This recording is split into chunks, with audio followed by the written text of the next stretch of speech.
So welcome back students, I hope you all good. और स्वागत आप सबका एक बार फिर से आपकी अपनी पाठशाला में। तो जैसा कि आप लोग वीडियो का टाइटल पढ़ के समझ ही गए हैं कि आज हम करने वाले हैं टू वर्सेस फ्रॉम, यानी कि प्रीपोजिशन ऑफ प्लेस होती है टू और फ्रॉम। तो इनका यूज़ कहाँ होता है, कैसे होता है, इसका आज हम क्या करेंगे, इस वीडियो के अंदर इनको पढ़ेंगे। ठीक है जी। तो ये जो प्रीपोजिशन होती है टू और फ्रॉम प्लेस को शो करने के लिए काम में ली जाती हैं, और जो खासकर कंपटीशन के एग्जाम होते हैं, जैसे अभी आने वाले आपके एयरफोर्स नेवी वगैरह के होंगे, तो ऐसे एग्जाम्स में क्या करता है एग्जामिनर की ये वाली जो प्रीपोजिशन होती है इनको जरूर डालता है। खास करके जो आपके एरर डिटेक्शन वाले क्वेश्चन होते हैं उनके अंदर ये प्रीपोजिशन आ जाती हैं, और स्टूडेंट्स क्या होते हैं कि इनके अंदर ज़्यादा फर्क नहीं कर पाते हैं, इनको समझ नहीं पाते हैं, तो उनका जो क्वेश्चन है वो गलत हो जाता है। लेकिन अब इस वीडियो में अपन है इन प्रीपोजिशन को अच्छे से कवर कर लेंगे तो आपका क्वेश्चन गलत नहीं होगा। तो वीडियो में जी एंड तक बने रहिए, क्योंकि वीडियो आपके लिए बहुत ज़्यादा हेल्पफुल होने वाली है। तो चलिए जी करते हैं शुरुआत। तो सबसे पहले अपन बात कर लेते हैं जी टू की। तो टू जो आपकी प्रीपोजिशन है कि उसका यूज़ कहाँ करना आपको, कि motion in the direction of a place, की किसी भी प्लेस की किसमें डायरेक्शन में कोई भी मोशन हो रही हो। प्लेस मतलब स्थान, डायरेक्शन मीन्स दिशा, और मोशन मीन्स गति, यानी कि किसी भी स्थान की दिशा में अगर गति आप कर रहे हो या कोई भी गति कर रहा है किसी भी स्थान की दिशा में, तो वहां आपको टू प्रीपोजिशन लगाना है। समझ गए? नहीं समझे जी? चलिए देखते हैं एग्जाम्पल, देखिए समझ जाओगे। ही वेंट डैश स्कूल, की वह स्कूल गया, है ना। तो वह स्कूल की तरफ ही तो गया है, एक जगह से चल के। जैसे मान लो वो अपने घर से चल के स्कूल गया है, तो किस दिशा में उसने गति करी, किस दिशा में वो चला, स्कूल की तरफ ही तो चला, तो गति हुई स्कूल की तरफ। तो किसी डायरेक्शन में अगर गति होती है तो उससे पहले टू प्रीपोजिशन काम में आपको लेना है। ठीक है, किसी प्लेस की तरफ, प्लेस कौन सा था यहाँ पे, स्कूल, यानी कि डायरेक्शन किस डायरेक्शन में हुआ, स्कूल की डायरेक्शन में, है ना। तो किसी भी डायरेक्शन में अगर मोशन हो रहा है, गति हो रही है, तो वहां पे आपको टू प्रीपोजिशन काम में लेना है। नेक्स्ट देखिए, we are going dash Goa, कि हम गोवा जा रहे हैं, हम किसकी तरफ जा रहे हैं, है ना। आप जो मोशन है, चलने का जो कार्यक्रम, जाने का कार्यक्रम है, वो किस ओर कर रहे हो, गोवा की तरफ कर रहे हो, तो गोवा से पहले आपको टू प्रीपोजिशन लगा देना है। यानी कि जिस भी डायरेक्शन में आप गति कर रहे हो, मोशन हो रहा है, उस डायरेक्शन से पहले, उस प्लेस से पहले आपको टू प्रीपोजिशन लगा देना है। ठीक है जी, कभी भी आपका गलत नहीं होगा। ऐसे आप याद रख सकते हो कि जिस किसी जगह से आप चल के अगर किसी दूसरी दिशा की तरफ जा रहे हो, आपका जो गोल है, आपका जो डेस्टिनेशन है, उसकी तरफ आप जा रहे हो, तो वहाँ पे आपको टू प्रीपोजिशन लगाना है। जैसे I walked from the farm dash the market, कि मैं अपने फार्म से, अपने खेत से मार्केट की तरफ गया, तो गति आपने कहा कि मार्केट की तरफ। कोई समस्या नहीं है जी, अब आपको समझ में आ चुका है, अब आप गलत नहीं करोगे, तो बड़ा ही आसान है जी। नेक्स्ट एक और देख लीजिए, they went dash the movie theatre, कि वे मूवी थिएटर गए, तो उन्होंने मोशन किया, गति की, चल के गए, जर्नी करी, कहाँ की तरफ, मूवी थिएटर की तरफ। कहीं से, घर से, हॉस्टल से, है ना, मार्केट से, कहीं से भी चल के गए होंगे, लेकिन किस ओर गए हैं, मूवी थिएटर की ओर गए, थिएटर में गए हैं, तो जी यहाँ पे लगा देंगे टू, कि किस प्लेस की तरफ गति की उन्होंने, मूवी थिएटर की तरफ।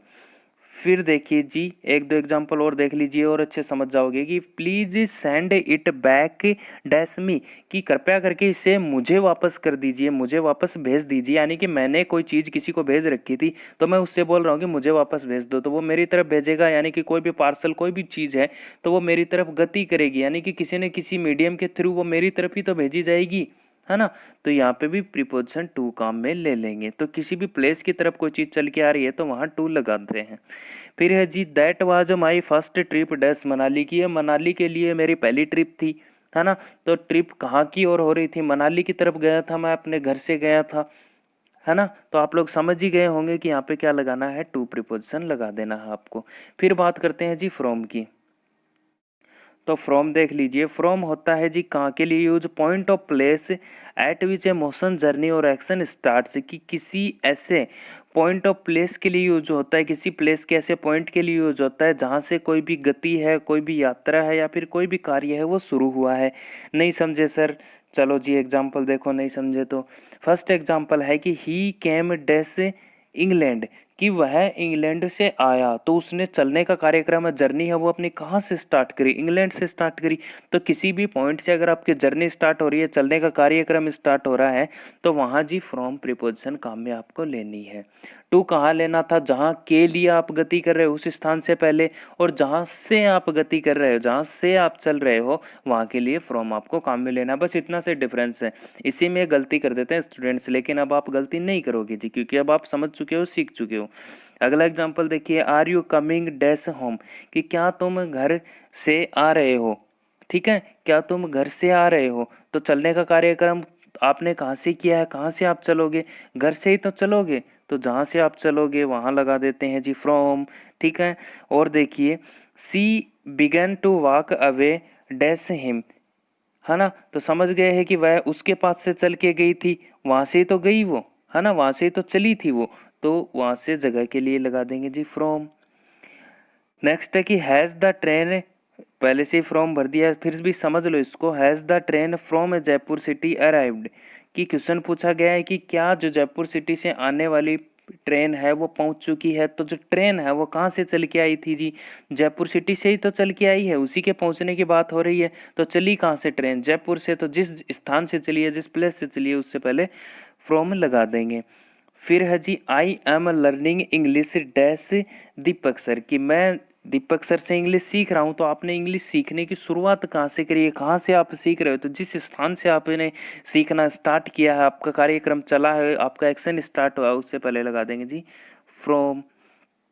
फिर नेक्स्ट देखिए, we are enjoying the video dash starting, कि हम शुरुआत से वीडियो को एंजॉय कर रहे हैं, वीडियो का आनंद ले रहे हैं। तो आप वीडियो का आनंद कहाँ से ले रहे हो, स्टार्टिंग से, शुरुआत से ले रहे हो। तो जिस स्थान से कोई काम शुरू हो रहा है उससे पहले क्या लगा देंगे जी, फ्रॉम लगा देंगे। समझ गए हैं, बिल्कुल समझ गए हैं सर, कोई समस्या नहीं है, कोई गलती नहीं करेंगे अब इसमें। हाँ जी, मुझे भी यही उम्मीद है आपसे। तो जी आपके लिए तीन चार एक एग्जाम्पल की एक छोटी सी क्या है कि एक्सरसाइज दी गई है। तो आप अपने जो मोबाइल वगैरह उसकी स्क्रीन पे देख पा रहे होंगे, तो ये एग्जाम्पल है, ध्यान से देख लीजिए, वीडियो को पॉज करके देख लीजिए। इन एग्जाम्पल्स के आंसर आपको खुद करने हैं, और हाँ, कमेंट करके मुझे ज़रूर बताने हैं कि आपने किया क्या है। ठीक है जी, तो आई होप कि आपको वीडियो पसंद आई होगी। अगर वीडियो पसंद आई हो तो वीडियो को जी लाइक कर देना, पसंद नहीं आई हो किसी भाई बंधु को तो जी डिसलाइक भी कर सकते हो, और कमेंट करके बताना ज़रूर कि वीडियो कैसी लगी। ठीक है जी, वीडियो को अपने दोस्तों के साथ शेयर करें ताकि उनको भी पता चल सके, उनका भी कॉन्सेप्ट क्लियर हो सके। तो चलिए जी, चलते हैं नेक्स्ट वीडियो में, फिर मिलते हैं किसी दूसरे नए टॉपिक के साथ में।